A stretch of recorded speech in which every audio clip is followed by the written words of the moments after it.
Hudson County View live at Uncut. I'm your host, the guy with the largest arms, the greatest charms, and the words that do the most harm, John Arhitis, with the latest and greatest in Hudson County news. So once again, we're talking about the 2025 gubernatorial race, and we saw at North Bergen Mayor Nick Sacco's ball, he gave a fully involved and just completely emphatic endorsement of Jersey City Mayor Stephen Fulop in the event that he pulls the trigger in 25. Many of us expect him to do that, and we're going to chat about what that means and how this came about. We're also going to talk a little bit about a decision out of the New Jersey Attorney General's office. There was an incident last year where during a traffic stop, a man actually lit himself on fire, and he succumbed to his injuries about 2 weeks later. A state grand jury declined to charge any of the officers involved, so we're going to tell you what that decision looks like. We're also going to be chatting a little bit, of course, about the Mile Square City. And that's perfect because today our guest is Paul Presinzano. He's the founder of the Presinzano Civic Foundation, and he's also a former council at large candidate and possibly a candidate for next year as well. So we're going to get into that and a whole lot more right after a word from our sponsors. Burns Brothers Memorials, Monuments, and Markers, 787 Tunley Avenue, Jersey City. Hudson County's only monument maker, serving all faiths and cemeteries. Design, studio, and large inventory on site. Cemetery inscriptions and custom orders welcome. Burns Brothers Memorials, Monuments, and Markers, 787 Tunley Avenue, just south of Secaucus Road. Craftsmanship that will last for all eternity. Burns Brothers, Jersey City, Albert H. Hopper, North Arlington. Visit us on the net. Stevens Jersey City Ford, certified parts and service located at Route 440 and Communipaw Ave, is your #1 source for Ford and Lincoln automotive needs. We use certified Ford Motorcraft products to keep your Ford running in top shape. Motorcraft parts are backed with the Ford warranty, which includes a 2-year unlimited mileage guarantee. Our team will have the right Motorcraft part to ensure the best performance from your Ford or Lincoln. You can order in person at the parts counter or online. Let us help keep your Ford or Lincoln in the best shape at Stevens Jersey City Ford. Hudson County View live at Uncut. John Arhitis, as I mentioned a moment ago. Today, my guest is Paul Presinzano. He's the founder of the Presinzano Civic Foundation. Paul, thanks for coming in. Thank you. Thanks for having me, John. No problem. So just briefly, obviously most people know you through political scuttles in the Mile Square, but just quickly, if you could tell us a little bit about this foundation and what it's doing. It's a registered 501c3. I think living in Hoboken for 26 years, I've seen a lot of things come and go and a lot of things happen, and I think I'm at a point in my life where it's time for me to give back. There's something I learned from my parents, that anything or anyone that's helped you in life get to where you are, you got to give something back. So it's my turn to do that now. And what we are primarily focusing on are two things that I think are near and dear to Hoboken: are our children and our seniors. I think it's nice to have parks for our children, but there's some other things that we can help them with. We recently gave out scholarships last year's graduating senior class of Hoboken High School. And we've been working consistently with seniors to find out the needs that they have. We're still very early. We've only really kicked off of May of this year. So we are still in our marketing phase. And right now we are currently only self-funded, which we will be looking to raise money in the coming year. All right, very good. So, needless to tell you, you've been on the ballot before. The Hoboken Arena is not for the faint of heart, not really a boxing match, more of a bare-knuckle affair, if I could put it so. So with that said, some people are telling me that you're doing this stuff just to bolster your name and look good for a council run next year. What do you say to those detractors? I'd have to question their whole thought there, because when you register for 501c3, there's a difference between politics and nonprofit. And there's no mix of the two. It's very clear in the law. For me, it's about giving back. Once I believe in getting involved civically, and I think last year while I ran, my eyes were open to a lot of things in this town, and I think there's things that I'd like to give back. And it's not just me; it's our foundation. So I have other people involved with me helping, and so I believe that by giving back to the community, you can make it a better place. Because my wife and I plan to raise our child here and become the next generation of a Hobokenite. Right. Okay, so look, it's 13 months out, 101 different things could happen between now and then. But, certainly you've become very civically engaged in the past year plus. You're at the council meetings, you're at the Board of Ed, you're at a lot of public forums. What's the likelihood that you do decide to try it again in 23? Listen, I've been a supporter of Michael DeFusco. He's our council person for the First Ward. At this point, as far as I know, that's the way it's going to be. I'll entertain something that comes along. I can't say that I'm not interested in it. But currently, Michael DeFusco is the person that I back right now. All right, fair enough. So, like I just touched on, and as you alluded to as well, people know you because you've been outspoken when you think something's happening in City Hall that shouldn't be, and you've built up a little bit of a following on Twitter, and to a lesser extent Instagram as well. So, why have you decided to make this part of your mission, for lack of a better term? I've always believed in good government. I think a lot of times with my career, I kind of walked by the roses. I never smelled them. And last year really opened my eyes to a lot of things. While we're polarized at the federal level, down at the local level, it's about quality of life issues, and we can pretty much agree on 95% of everything. It's just that optically sometimes I struggle with the decisions made, and I don't feel there's ever any forward thinking. My wife says it best. We'll have a discussion in the evening watching TV, and she'll say, it's funny, politicians, their terms don't match the balance sheet. And it's actually a pretty interesting thing coming from the world of finances that they're there for 4 years and they're looking to get reelected. They don't worry about the consequences 3, 4, 5, 10 years down the road because they just keep kicking the can and they can vote for another thing to change things. Whereas I'm a believer that you need to plan everything. You need to think beyond just the first degree of a decision. You need to think third, fourth, and fifth degree, which many people don't. Okay, so let's go to the last council meeting now. If I'm not mistaken, you were the first one to blow the whistle that there was a budget allocation that would pave the way for a police spokesperson. Obviously, we already have a city spokeswoman. We heard from a couple members on the dais that, this wasn't really the best use of funds. It passed in a close vote. Just any closing thoughts on that? They have the majority.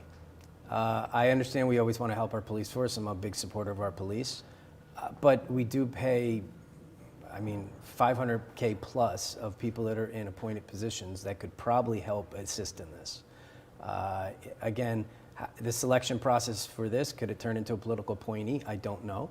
My guess it would be a retired officer or something along the lines who knows the system. But again, I think we've struggled in this town to use a lot of the alert systems, Nixle for an example, in the correct manner. I do expect, though, with this new position, that we should be able, as the community should know things instantaneously, so there should be no delay whatsoever if we did pay for this position. But I do feel that in a time where technology is making us more efficient, I feel as if this position could have been filled by countless people that are in City Hall that technically it falls under their job duties. Very good. Paul, don't go anywhere. Ladies and gentlemen, don't go anywhere. We're just going to take a quick break. We'll be right back. Consumer Carpets, 3408 Kennedy Boulevard in the Jersey City Heights, your one-stop store for residential and commercial floor treatments, carpeting, linoleum, tiles, laminates, hardwood floors, area rugs, remnants, all major brands, all in stock. Free estimates, same-day installation. Consumer Carpets, it's savings, selection, installation. Credit cards and debit cards accepted. Financing available. Consumer Carpets, price to fit your budget, installation to fit your schedule. On the net at consumercarpets.com. Consumer Carpets, Jersey City, 201-792-2712. Good Friend Self-Storage in North Bergen, New Jersey is a fully climate-controlled facility equipped with state-of-the-art security, packing supplies, a Refer a Friend program, and multiple loading docks convenient for commercial use. Located just off of Route 3 at 4301 Tunnelly Avenue, Route 1 and 9. Call 201-867-2444 or visit us on the web today. Good Friend Self-Storage. Let us be your good friend. Hudson County View Live at Uncut. John Arhitis. I'm still here with Paul Presinzano, who is the founder of the Presinzano Civic Foundation. Now, the other thing I wanted to touch on from the last council meeting was Union Dry Dock. We heard in June of 21, from the governor, from State Senator Stack, from NJ Sierra Club, and several others, of course, at the local level too. And they said, we're basically on the goal line with Union Dry Dock. The terms are drawn up and we're ready to go. And here we are again, ready to do eminent domain for I think it's like the fourth or fifth time. It's happened quite a few times in the past 5-6 years. But so what's your take on that? I know you probably have some feelings there. Well, it was announced in the last election that it was a timely announcement. I feel that it seems like it's a political football. I think there was just a editorial written by somebody in Weehawken talking about the temporary station of the waterway over there, and they weren't that happy. Let's work together. I don't think eminent domain should be used. I think we throw it around too freely in Hoboken. While it is a great piece of land to complete the waterfront, which I'd like to see, it just seems as if there's a lot of problems with it. I don't know if we take that land, what we can do. You do have to understand what that was used for in the past. I'll let you do your own research on that, but it could be a little bit of a cleanup there as well. But maybe Governor Murphy can help. I just thought that this was signed, sealed, and delivered from the way it was delivered to everybody, the information, and now all of a sudden we have to use eminent domain, and the current administration is saying that it'll help speed things up. Well, I'm not so sure about that. Fair enough. So now, speaking of eminent domain, we got to talk a little bit about the Poggi Press and this municipal complex. So obviously, this is probably the topic that we've been talking about for the longest in 2022. We're talking the Mile Square City, right? Like the mayor mentioned this in his State of the City. That was in February. His office, mentioned something briefly to me maybe 2 weeks prior to that. And, we've been going through council meeting after council meeting where they were going to vote on the bonding ordinance. They didn't vote. They ended up pulling it. We're talking about the Hudson County Improvement Authority getting involved. They haven't actually done anything. And we've heard from Charles Poggi, who, of course, owns the property.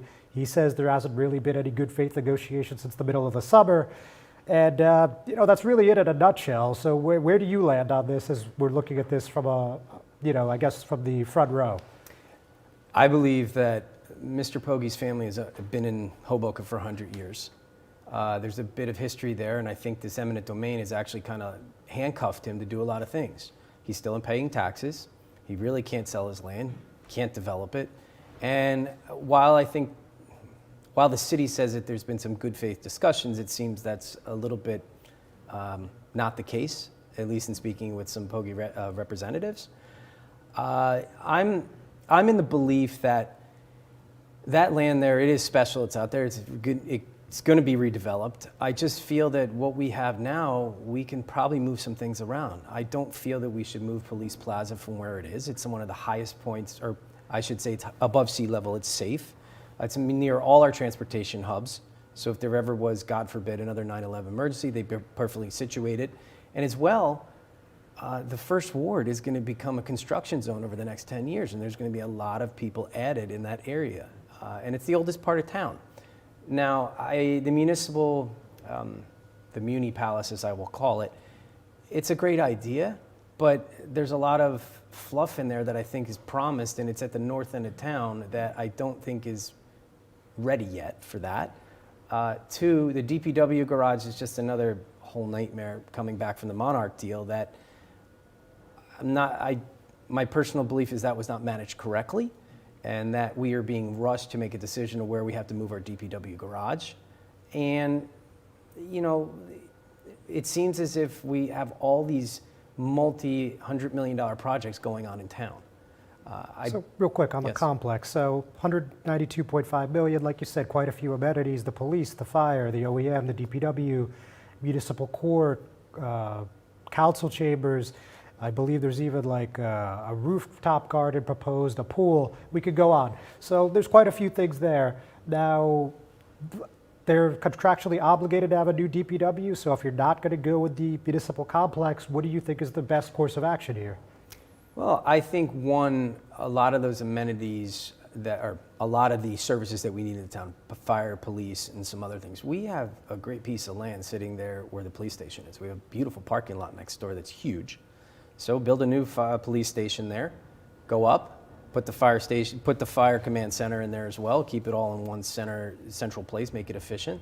The DPW garage, that's an interesting one.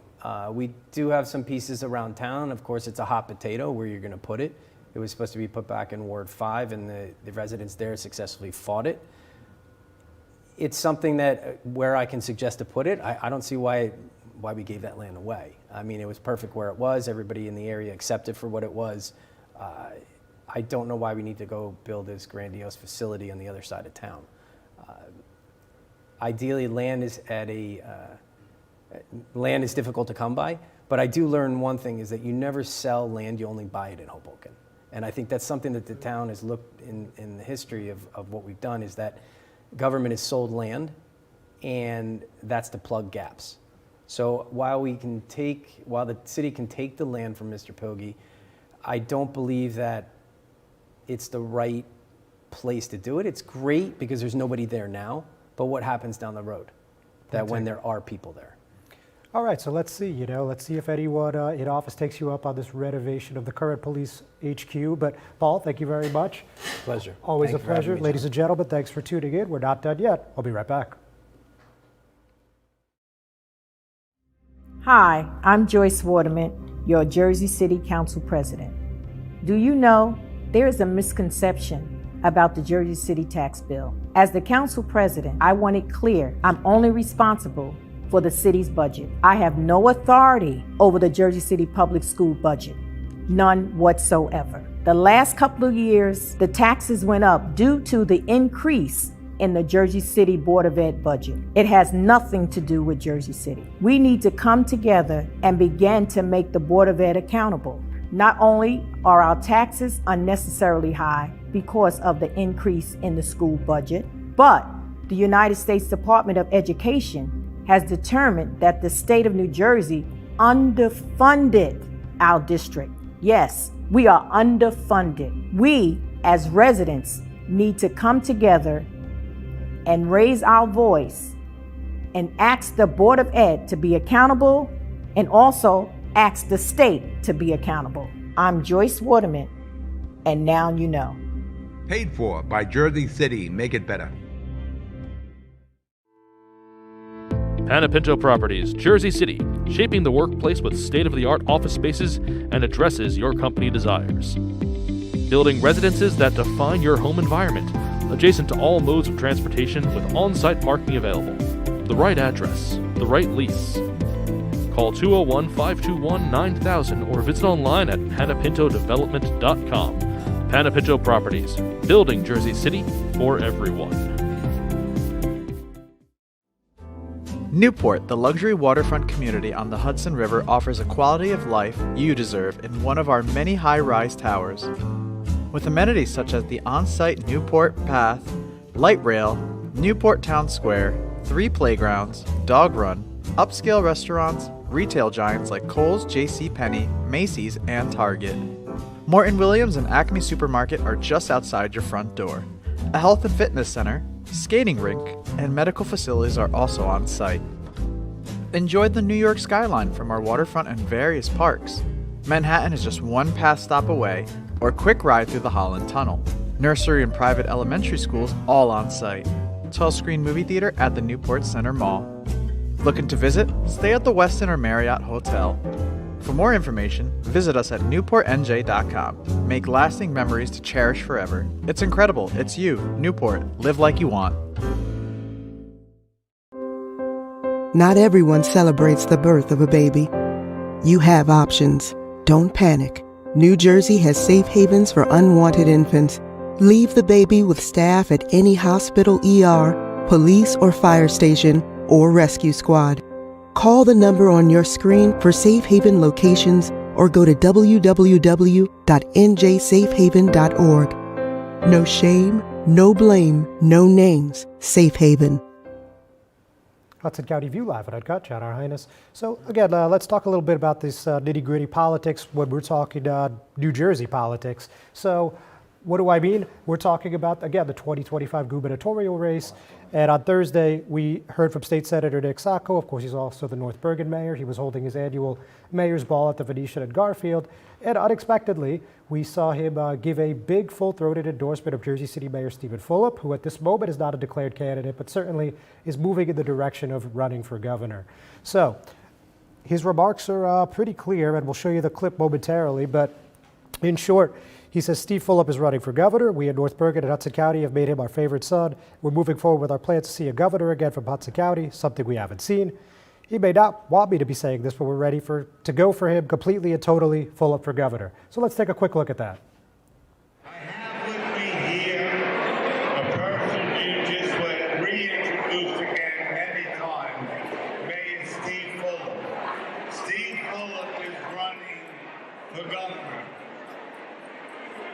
we in North Bergen and in Hudson County have made him our favorite son, and we're moving forward with our plans to see a governor again from Hudson County, something we haven't seen, and he may not want to be retained, but we're ready to go to him completely and totally.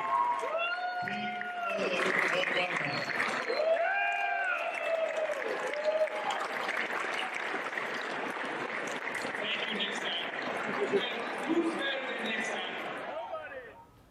So pretty straightforward and to the point. I mean, you're not going to get a much more direct comment than that from too many New Jersey politicians, right? I mean, right in your face, very concise and clear language, I think.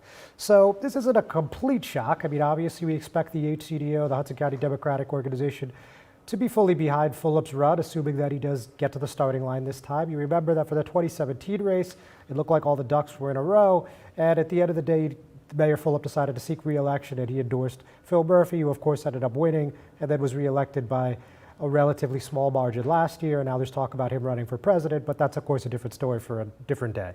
So we've also heard from the HCDO chair, Anthony Vanieri, and when he was sworn into that post, you probably know him as the Hudson County Board of Commissioners chair. He has already backed Fulop's expected gubernatorial run, and he's done it actually twice over the course of the summer.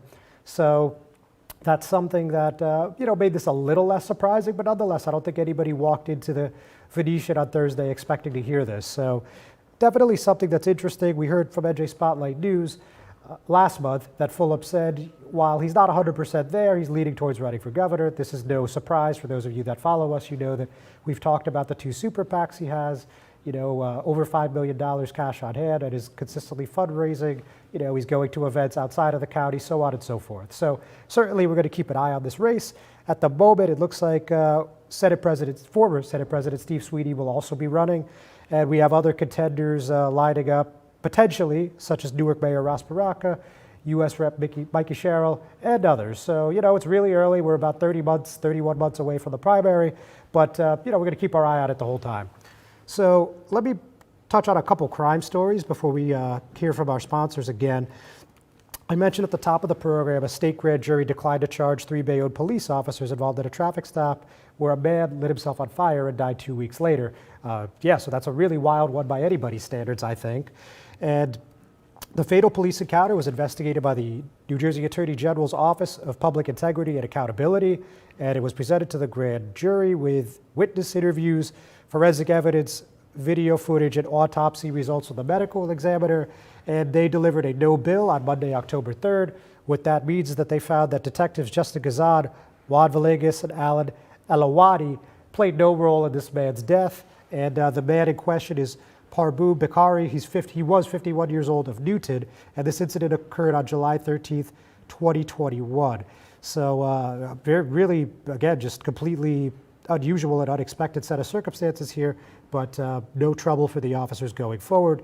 And the other one I wanted to touch on was at the Edna Mahan Correctional Facility for Women. You remember nearly exactly this time last year, Tyrell Harris McLaughlin, 29 of Jersey City, was charged with sexually assaulting an inmate, and now he's been indicted by a grand jury. This was actually on September 29th, but we didn't hear about it till last week, on one count of second-degree sexual assault, one count of second-degree official misconduct, and one count of fourth-degree criminal sexual contact. Obviously, that jail has a lot of problems. There's been talk about it shutting down, but no real action has been taken yet. So we're going to follow what happens in those cases. We're going to take one more break. We'll be right back. This thing rips! Oh, it is so quick. There's a lot of punch packed into this Bronco Sport. It's got a ton of horsepower. I love it. All right, now we're getting hairy. Now we're getting the fun stuff. Yeah. I like how we can get over or around almost anything. Yeah, I dig your ride. I super dig it. It's gonna be a good day. That's a County View live on Uncut. John Arhitis. So another first responder incident that I wanted to touch on Wednesday. You guys probably recall that at City Hall and at two schools, one affiliated with the church, the First Pentecostal Church of God Academy and the Frank G. Codwell School, all received, quote unquote, several hate letters, according to police radio transmissions. We don't have a copy of the letters. Nobody's posted them. We don't know exactly what happened here. We have limited information, basically just based off the scanner. And the buildings were briefly evacuated for about 10 to 15 minutes. This also included City Hall, a little after 9 a.m. And the school buildings had limited staff working due to Yom Kippur on that day. And Jersey City Police, firefighters, and the bomb squad all responded to the incident. And also of note, a source with knowledge of the situation who spoke to me under the condition of anonymity said that the Jersey City Municipal Court was also evacuated shortly after 1 p.m. And if you notice the video I embedded, I was not on the scene, but Freedom News TV had some pretty quality footage, I would say, of the police and firefighters recovering the letters and taking action, of course, at all those buildings that we just mentioned. So that's all I have on that for the moment. If we get more, we'll certainly let you know. And it seems like this is a regular occurrence. We're talking about Liberty State Park yet again. So two notable things happened in the past week or change. The People's Park Foundation, which is a group that has been seeking to expand recreation at the park, have made an announcement that they're now incorporated as a nonprofit. And this is run by legendary St. Anthony basketball coach Bob Hurley. He said, "The goal is to create exciting programs for all ages, which will include building a world-class community recreation center that will enable youth, teenagers, parents, and seniors to have their lives enriched. He will create a football stadium, track and field, outdoor amphitheater, and convert the old trade shed that is currently crumbling and in disrepair into a flexible market space." Now, we heard about this before the Liberty State Park Inclusion Act was passed in June, signed into law by Governor Phil Murphy. And as you can see the rendering behind me, that's something that they envision it'll look like. Obviously, that bill that I just mentioned will allocate $50 million to the New Jersey Department of Environmental Protection, and it'll be up to a 23-member task force to decide what gets approved and what doesn't. So, that might be a little overly ambitious. We heard a little bit about this plan throughout the hearings, but that is their vision right now. Interestingly, on Saturday, we heard from the Friends of Liberty State Park. They do an annual rally at Cave and Point every year, and they decided to do this again on Saturday morning. I think that was 11 a.m. And this is basically, they had a ton of elected officials speaking in favor of protecting Cave and Point. For those of you that don't know, after that Inclusion Act was signed into law, State Senator Brian Stack, of course the Union City Mayor as well, he put up a bill that's being referred to as the Cave and Point Protection Act, which would curb any development there. The reason that this is concerning for people that are advocates of the park is because if you remember in the spring and summer of 2020, Paul Fireman, the CEO of the Liberty National Golf Course, sought to expand the course into Cave and Point. Obviously, that never came to fruition. And he has formally abandoned the plan for over 2 years now, but people still worry that that might not always be the case. And there were quite a few elected leaders there. We had Assemblyman Raj Mukherjee. He was, of course, the original sponsor of the Liberty State Park Protection Act. We also had council members Frank Educational Gilmore, James Solomon, County Commissioner Bill O'Day, Rob Menendez, the likely congressman in the 8th District, Friends of Liberty State Park President Sam Pest, and the list goes on. Just wanted to read a quick quote from Commissioner O'Day. "Yes, for over 30 years we've had to fight for this park. Unfortunately, we're going to have to continue to fight because when you have the crown jewel, everyone's going to try to steal it. Everyone's going to try to buy it. The crown jewel must belong to the people and no one else. You can't buy it, you can't steal it, you can't legislate it. We have to make sure that's clear." So, ladies and gentlemen, thank you so much for joining me. Tune in on Friday at 5:30 p.m. where we're going to do a little telethon here to bolster those that were impacted by the hurricane. So stay tuned for more information on that, and I'll see you then.